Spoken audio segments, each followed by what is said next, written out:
Welcome to trading inside channel. நான் உங்கள் லக்ஷ்மி. இந்த வீடியோவில் நிஃப்டி 50 மற்றும் பேங்க் நிஃப்டியோட மார்க்கெட் அனலைசிஸ் தான் பார்க்க போகிறோம்.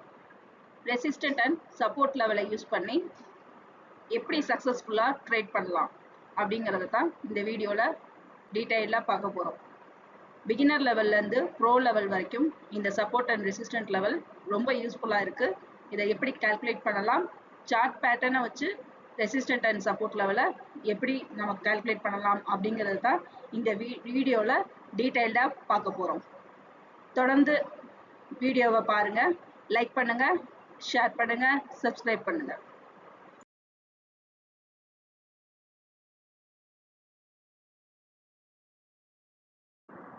முதல்ல நிஃப்டி 50யோட போஸ்ட் மார்க்கெட் அனாலிசிஸ் பார்த்துடலாம். மார்க்கெட்டோட ஓப்பனிங் பைவட் பாயிண்ட்டுக்கு மேலே இருந்தது. மார்க்கெட்டோட க்ளோசிங் பாயிண்ட், அதாவது நேத்திக்குரிய க்ளோசிங் பாயிண்ட்டுக்கு மேலே தான் நமக்கு மார்க்கெட் வந்து ஓப்பன் ஆச்சு. கிட்டத்தட்ட 100 பாயிண்ட்டுகளுக்கு மேலே தான் ஓப்பன் ஆச்சு. ஆனால் மார்க்கெட்டு நேத்திக்குரிய ஹை லெவலை இன்னைக்கு ரீச் பண்ணாமல் மார்க்கெட் வந்து அந்த க்ளோசிங் பாயிண்ட்டுக்கும் ஹை லெவலுக்கும் நடுவுலையே ட்ரேட் ஆகி நமக்கு இங்கே மார்க்கெட் வந்து க்ளோஸ் ஆகிருக்கிறத பார்க்குறோம். மேலும் மார்க்கெட்டோட மூவ்மெண்ட் பார்த்தோம்னா நேத்திக்கு நல்ல ஒரு ஏற்ற இறக்கத்தோட மார்க்கெட் இருந்துச்சு. ஆனால் இன்னைக்கு நமக்கு மார்க்கெட் வந்து பார்த்தோம்னா அதோட வாலடைல் ரொம்ப கம்மியாக இருந்தது. பைவட் லெவலுக்கும் ரெசிஸ்டன்ட் லெவல் 1க்கும் நடுவில் தான் நமக்கு இங்கே ட்ரேட் ஆகிருக்கு. மேலும் இந்த ரெசிஸ்டன்ட் லெவலை வச்சு நீங்கள் ட்ரேடிங் போட்டிருந்தீங்க அப்படின்னா நல்ல ஒரு ப்ராஃபிட் எடுத்துருக்கலாம். அடுத்து நிஃப்டி 50யோட ப்ரீ மார்க்கெட் அனாலிசிஸ் பார்த்துடலாம். 26ஆம் தேதி மார்க்கெட்டோட மூவ்மெண்ட் எப்படி இருக்குன்னு பார்த்துடலாம். இங்கே resistant and support level calculate பண்ணி வச்சுருக்கோம். இந்த லெவல்ஸ் கண்டுபிடிக்கிறதுக்கான வீடியோ லிங்க் டிஸ்கிரிப்ஷனில் இருக்குது, செக் பண்ணிக்கோங்க. நம்ம கால்குலேட் பண்ணி வச்சுருக்கிற பைவட் பாயிண்ட்டுக்கு மேலே மார்க்கெட் இன்னைக்கு க்ளோஸ் ஆகிருக்கு. இதை தொடர்ந்து மேல் நோக்கியே மார்க்கெட் நகர்ந்துச்சுன்னா முதல் லெவல் 25,298 வரைக்கும் போகிறதுக்கான வாய்ப்புகள் உண்டு. இந்த இடத்துல இதுதான் நமக்கு முக்கியமான ஜோன்.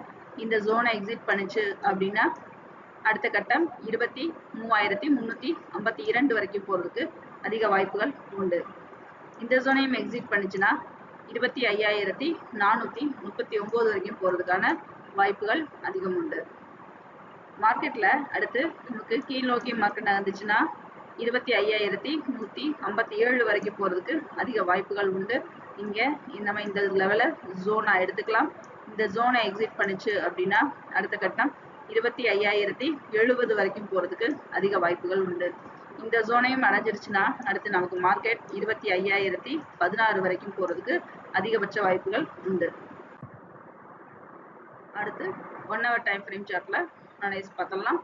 இங்கே மார்க்கெட்டில் 2 லோடிங் பாக்ஸஸ் வரைஞ்சிருக்கோம். இந்த பாக்ஸஸ் வந்து நம்ம எந்த லெவலுக்கு வரைஞ்சிருக்கோம்னா இன்னைக்குரிய ஹை லெவலும் நேத்திக்குரிய ஹை லெவலையும் வச்சு இந்த பாக்ஸ் நம்ம இங்கே ட்ரா பண்ணியிருக்கோம். மார்க்கெட்டுடைய நாளைக்குரிய மூவ்மெண்ட் எப்படி இருக்கலாம் அப்படின்னு நம்ம பார்க்க போகிறோம். இந்த இடத்துல 25,260 அதுலேருந்து 25,330 மார்க்கெட் வந்து மேல் நோக்கி நகர்ந்துச்சுன்னா இன்னும் நமக்கு இந்த லெவலில் மார்க்கெட் வந்து மூவ் ஆகி திரும்பவும் இதே க்ளோசிங் பாயிண்ட்ல வந்து நமக்கு க்ளோஸ் ஆகிறதுக்கு அதிக வாய்ப்பு இருக்கு. கீழ் நோக்கி இறங்கும் பொழுது முதல்ல நமக்கு இந்த 1வது ரெசிஸ்டன்ட் லெவல் 25,200 தாண்டி கீழே இறங்குதான்னு பார்க்கணும். அப்படி இறங்கிடுச்சு அப்படின்னா 25,130லேருந்து 25,200 வரைக்கும் மார்க்கெட் வந்து நமக்கு இந்த இடத்துல மூவ்மெண்ட் ஆகிறதுக்கு அதிக வாய்ப்புகள் உண்டு. மேலும் வியாழக்கிழமை நாளைக்கு நமக்கு எக்ஸ்பைரி இருக்கு. அதனால மார்க்கெட்ல எந்த பக்கம்னாலும் ஒரு ஃப்ளக்சுவேஷன் வர்றதுக்கும் வாய்ப்புகள் அதிகம் இருக்கிறதுனால ஜோன் செட் பண்ணி நம்ம ட்ரேடிங் பண்றது ரொம்ப நல்லது. அடுத்து 1 day சார்ட்ல பிட்ச் போர்க் அனாலிசிஸ் பார்த்துடலாம். இந்த இடத்துல நமக்கு மிட்லைனுக்கு மேலே தான் மார்க்கெட் வந்து நல்ல ஒரு கிரீன் சிக்னலோட பையரோட டாமினேஷன் அதிக லெவலில் க்ளோஸ் ஆகிருக்கிறத பார்க்குறோம். ஆனால் நேத்திக்குரிய ஹை லெவலையும் நமக்கு உடச்சி மேலே நோக்கி போல, லோ லெவலையும் தாண்டி கீழ் நோக்கி வரல. மார்க்கெட் வந்து 2க்கும் நடுவில் இருக்குது. இதே மாதிரி நாளைக்கும் நமக்கு மார்க்கெட் இருக்கலாம், அல்லது மேலேயும் கீழேயும் நல்ல ஒரு ஃப்ளக்சுவேஷன், அதாவது நமக்கு இந்த 25,500 வரைக்கும் போய் கூட மார்க்கெட் வந்து திரும்பவும் நமக்கு கீழ் நோக்கி இந்த மிட்லைனில் வர்றதுக்கு அதிக வாய்ப்புகள் உண்டு. அடுத்து பேங்க் நிஃப்டியோட 5 நிமிஷம் டைம் ஃப்ரேம் சார்ட்ல போஸ்ட் மார்க்கெட் அனாலிசிஸ் பார்த்தலாம். மார்க்கெட்டோட ஓப்பனிங் இங்கே நமக்கு நேத்திக்குரிய ஓப்பனிங் பாயிண்ட் அந்த ஜோன்லேயே தான் நமக்கு இருந்தது. அதே நிஃப்டி மாதிரியே பேங்க் நிஃப்டி நேத்திக்குரிய ஹை லெவலை தாண்டி மேல் நோக்கி போல, லோ லெவலை உடச்சி கீழ் நோக்கி வரல. 5 பாயிண்ட் ஜோன்லேயே தான் முழுக்க நமக்கு இங்கே பேங்க் நிஃப்டி மூவ் ஆயிருக்கு. பேங்க் நிஃப்டியோட ப்ரீ மார்க்கெட் அனாலிசிஸ் பார்த்தலாம். 5 பாயிண்ட் ஜோனில் நிஃப்டி நமக்கு பேங்க் நிஃப்டி க்ளோஸ் ஆயிருக்கு. மார்க்கெட் மேல் நோக்கி நகரும் பொழுது 56,728 வரைக்கும் போகிறதுக்கு அதிக வாய்ப்புகள் உண்டு. இப்போ இந்த இடத்துல நமக்கு ஜோன் செட் பண்ணி மேல் நோக்கி நகரும் பொழுது 56,835 வரைக்கும் போகிறதுக்கான வாய்ப்புகள் உண்டு. இப்போ இந்த இடத்துல நமக்கு ரீச் ஆகும் பொழுது நேத்திக்குரிய ஹை லெவலில் நமக்கு இந்த பேட்டர்ன் மேட்ச் ஆகும். அப்போ இங்கே ஒரு ஜோன் செட் பண்ணிக்கிறது ரொம்ப நல்லது. இந்த ஜோனை எக்ஸிட் பண்ணுச்சு அப்படின்னா அடுத்த கட்டம் நமக்கு 56,989 வரைக்கும் போகிறதுக்கு அதிக வாய்ப்புகள் உண்டு. இதுவே பைவட் பாயிண்ட் கீழ் நோக்கி நகரும் பொழுது 56,467 வரைக்கும் வர்றதுக்கு அதிக வாய்ப்பு இருக்கு. இந்த இடத்துல நமக்கு நிறைய பேட்டர்ன்ஸ் வந்து மேட்ச் ஆகுது. அப்போ இங்கே மார்க்கெட் டச் ஆகும் பொழுது நமக்கு ஒரு மாற்றம் வர்றதுக்கும் வாய்ப்புகள் உண்டு.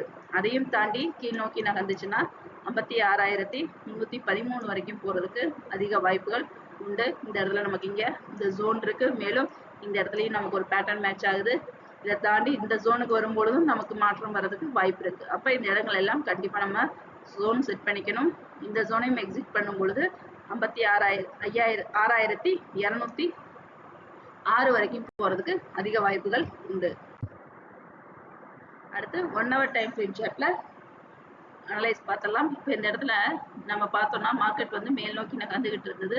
இந்த ஸ்லோப் லைன் வரைஞ்சிருக்கோம். இப்போ இந்த லைன்ல ஹை லெவலுக்கு ஒரு ஸ்லோப் லைன் வரைஞ்சிருக்கோம். இப்போ இந்த பாக்ஸ் வந்து பார்த்தோம்னா நாளைக்கு ஒரு நாளைக்குரிய மூவ்மெண்ட்டுக்குரிய பாக்ஸஸ். இப்போ நமக்கு இந்த இடத்துல பார்த்தோம் அப்படின்னா இந்த பாயிண்ட்டும் அதே மாதிரி கீழே நமக்கு இந்த பாயிண்ட்டும் ரொம்ப முக்கியம்.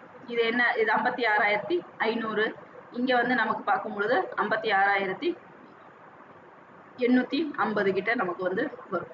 இந்த இடத்துல மார்க்கெட் வந்து நாளைக்கு இந்த 2 லெவலுக்குள்ள மூவ் ஆகிறதுக்கு அதிக வாய்ப்புகள் உண்டு. மேலும் நாளைக்கு க்ளோசிங் பாயிண்ட் இந்த ஸ்லோப் லைனுக்கு கீழே இருக்கா, மேல நமக்கு க்ளோசிங் பாயிண்ட் வருதா அப்படிங்கிறத பார்த்தோம்னாலே மார்க்கெட்டுடைய அடுத்த நாள் மூவ்மெண்ட் எப்படி இருக்கு அப்படிங்கிறத நம்ம ஈஸியா தெரிஞ்சுக்கலாம். அடுத்து 1 day டைம் ஃப்ரேம் சார்ட்ல பிட்ச் போர்க் அனாலிசிஸ் பார்த்துடலாம். இங்கே நமக்கு மார்க்கெட்ல செல்லரோட டாமினேஷனும் பையரோட டாமினேஷனும் ஈக்குவலாக தான் இருக்கு. ஆனால் இங்கே நமக்கு பையரோட டாமினேஷன் தான் அதிக லெவல் க்ளோஸ் ஆகும் பொழுது நமக்கு இங்கே அதிக லெவலில் க்ளோஸ் ஆயிருக்கு. மேலும் நேத்திக்குரிய வாலட்டைல பார்க்கும்போது இதோட பார்க்கும்போது இன்னைக்கு ரொம்ப வாலட்டைல் வந்து ரொம்ப கம்மியாக இருந்தது நமக்கு. இதை தொடர்ந்து மார்க்கெட் வந்து நாளைக்கு மூவ் ஆகும் பொழுது 57,000 திரும்பவும் தொடர்றதுக்கு அதிக வாய்ப்புகள் உண்டு. 57,000 தொடும் பொழுது திரும்ப மார்க்கெட்ல ஒரு மாற்றம் வருவதற்கு அதிக வாய்ப்பு இருக்கு. அதனால ரொம்ப கவனமா இருக்கணும். எக்ஸ்பைரியும் இருக்கிறதுனால அதுக்கேற்ற மாதிரி பிளான் அமைச்சுக்கோங்க. இந்த வீடியோ உங்களுக்கு பிடிச்சிருந்துச்சுன்னா லைக் பண்ணுங்க, ஷேர் பண்ணுங்க, சப்ஸ்கிரைப் பண்ணுங்க, மறக்காம பெல் பட்டனை கிளிக் பண்ணுங்க. மீண்டும் அடுத்த வீடியோவில் சந்திப்போம். நன்றி, வணக்கம்.